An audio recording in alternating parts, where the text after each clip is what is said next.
આગળ વાત કરીએ સુરતની બુટલેગરને મારવાના કેસમાં તપાસ ચાલી રહી છે। હાઈકોર્ટે અઠવા પોલીસ સામે ફરિયાદ નોંધાવવા માટે આદેશ કર્યો છે।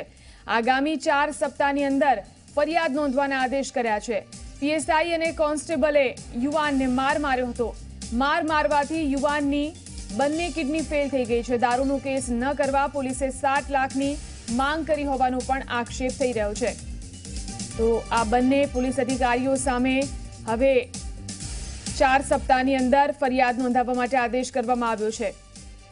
ઉલ્લેખનીય છે કે સુરતમાં બુટલેગરને મારવાને મામલે હવે તપાસ થશે। હાઈકોર્ટ અઠવા પોલીસ સામે ફરિયાદ નોંધવા માટે આદેશ કર્યો છે।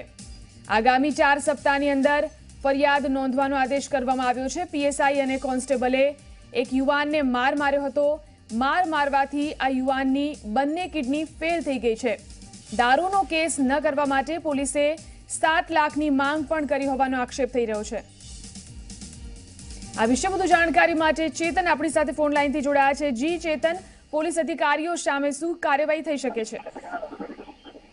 જી, ખાસ કરીને 1 મહિના અગાઉ એક બુટલેગરને અઠવા પોલીસ દ્વારા ઝડપી પાડવામાં આવ્યો હતો। જોકે ત્યારબાદ પોલીસે 7 લાખની માંગણી કરી હતી। જોકે જે બુટલેગર છે તેમના પરિવાર દ્વારા 1 લાખ આપવામાં આવ્યા હતા। બાકીના 6 લાખ ના આપવામાં આવતા બુટલેગરને દોર મારવામાં આવ્યો હતો। ત્યારબાદ જે બુટલેગર છે તેને સારવાર અર્થે ખાનગી હોસ્પિટલમાં ખસેડવામાં આવ્યો હતો, જ્યાં તેને મારવાના કારણે બંને જે કિડનીઓ છે તે ફેલ થઈ ગઈ હતી। આ અંગે પોલીસ કમિશનરને આવેદનપત્ર પણ આપવામાં આવ્યું હતું। જોકે પોલીસ કમિશનર દ્વારા કોઈ પણ પ્રકારના પગલા ન લેવાતા હાઈકોર્ટમાં આ અંગે અપીલ કરવામાં આવી હતી। જ્યાં હાઈકોર્ટ દ્વારા હુકમ કરવામાં આવ્યો છે કે અઠવા પોલીસના જે પણ અધિકારીઓ છે તેમના વિરુદ્ધ કાર્યવાહી કરવામાં આવે, ગુનો દાખલ કરવામાં આવે। 4 સપ્તાહમાં આ જે કાર્યવાહી છે તે પૂરી કરવામાં આવે અને જે પણ જવાબદાર અધિકારીઓ છે તેમના વિરુદ્ધ ગુનો નોંધવાનો આદેશ આપવામાં આવ્યો છે।